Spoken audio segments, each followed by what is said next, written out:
Hi guys, I wanted to do a fun tag that's going around YouTube of the beauty scenario tag. Before I get started, I do want to introduce you to my puppy.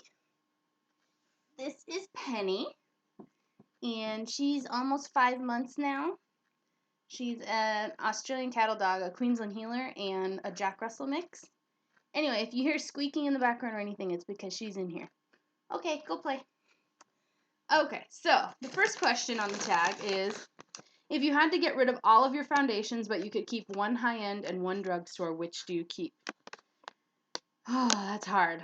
Okay, the drugstore is definitely L'Oreal True Match, the Lumi one.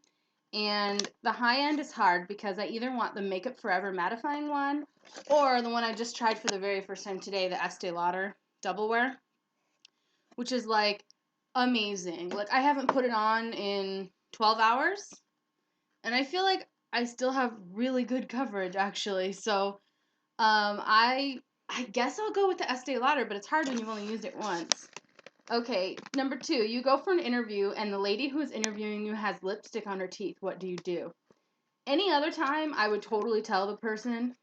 I'm an extrovert. I don't have a problem talking and telling people. But if it's an interview, I'm just gonna let it go. Yep. Unless I'm interviewing for something where that kind of thing would be a skill or an asset to the company, my honesty, then perhaps I would tell. All right, number 3, you're not feeling well. Which lipstick do you put on for a pick-me-up? Well, this one's hard.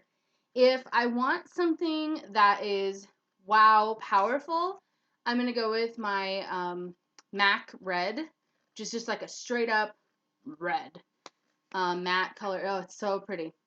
And another color I might choose would be my Victoria's Secret Shine Drama Lip Gloss in Punch Drunk. And it's just like a really pretty pinky coral shade that's kind of fun. And I always feel like it's not dramatic, but it's shimmery. It's really pretty. Okay, number 4. You go back in time to your teenage years. How would you change your hair and makeup? Whew, that one's hard. For me, I would stop attempting to dye my hair. That's one thing. I feel like my hair would be healthier now if I hadn't. As of right now, this is my natural color till about here. So I haven't dyed it in a long time. Luckily, I don't have any grays yet or anything. So I would just do that. And then I would also, makeup. I would probably not do much different. I mean, I think I had a pretty good idea. I was just exploring the different brands and stuff at the drugstore when I was younger. But I think I would have spent more time on skincare so that I wouldn't have had so much acne scarring, which is harder to cover up and costs more money because I'm constantly trying new products to see if they work. And probably more lotion just for moisturizing. I don't find any like fine lines or any of that wrinkle stuff yet, but I'm 27. It's coming. So maybe if I had started a few years ago, it would have been a little easier. Okay, number 5. You ask your hairdresser for a shoulder length pixie lot haircut, but he hears you and gives you a pixie cut. Do you A, smile, say thank you, leave, and call your mom hysterical? B, cry in the chair and things get a little awkward? Or C, complain to the manager and demand a refund? I would do all 3, except for the smile part. So I'd be shocked because any change to my hair is like shocking and horrible for me. I'd probably start crying. I'd talk to the manager, make them fix it and refund my money. And I'd probably never go back there again. But I mean, I guess it hasn't happened to me yet, thank God, but I've had this length of hair for like 10 years. It doesn't matter what I do, it seems like it's always within a couple inches of this. All right, number 6. Your friend surprises you with a 4-day city getaway, and you have 1 hour to pack. What do-it-all palette do you pack? I would say probably my Naked One palette because it has like the neutrals, even a black and like that gunmetal blue.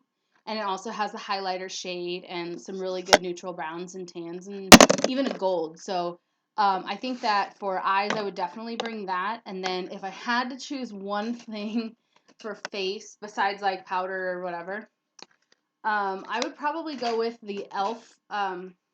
contouring blush and bronzer. Looks like this. Because it's about $3. Obviously, I've used mine a lot. But it's got a bronzer and a blush in there. So, like, grab that in your eyeshadow palette. I think I could be ready in an hour.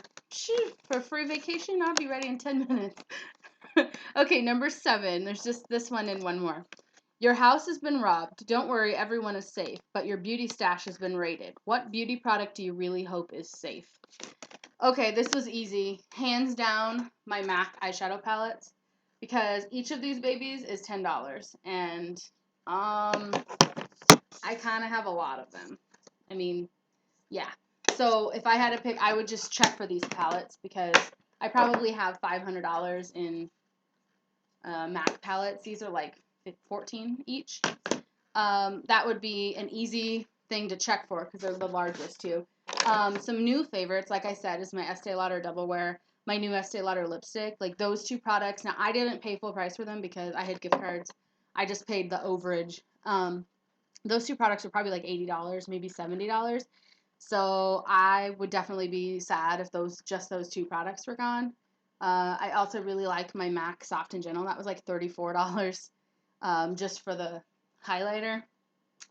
And if I had to pick one more, it would be the Hourglass Ambient Lighting highlighting palette because it is stunning, and that thing was like $58, and I just got it, and I feel like the only reason I could excuse spending $58 on one thing is because it's a powder and it's good for like 3 years, and it doesn't matter what color I am at the moment. If I'm really tan or really light, it would always work.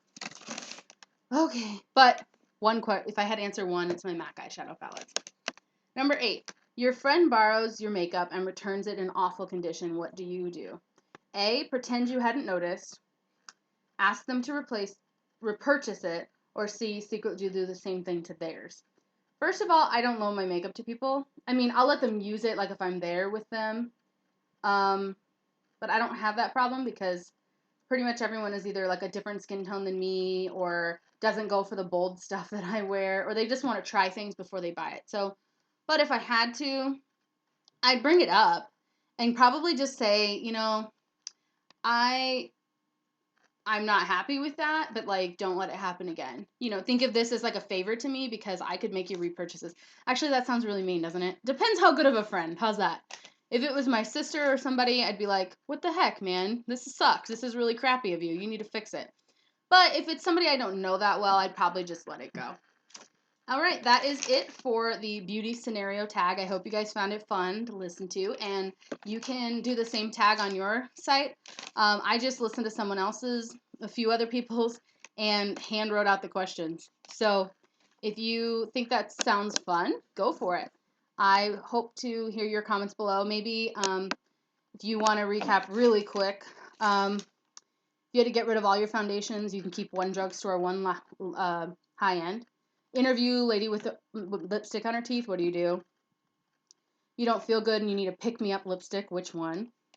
You go back in time. How would you change your hair and makeup when you were a teenager?